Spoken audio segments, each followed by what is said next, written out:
Hey everyone, welcome back to Drawbridge Finance. My name is Levi Woods, and today I want to talk to you for a second about options.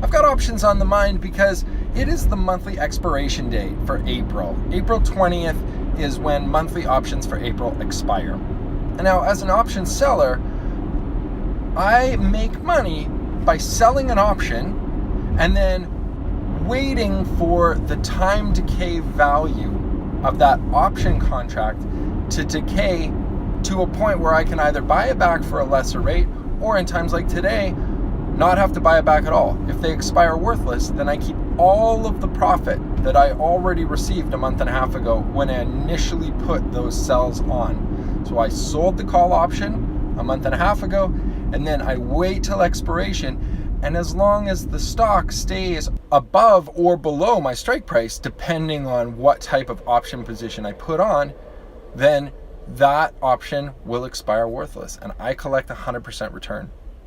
It's a fantastic trading strategy. I love it. It's really simple once you get to know how to do it.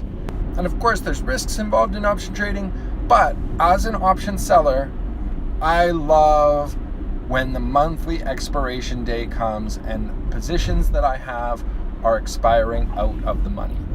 That means they're on the side, the price of the stock is on the side of the strike that I want it to be on.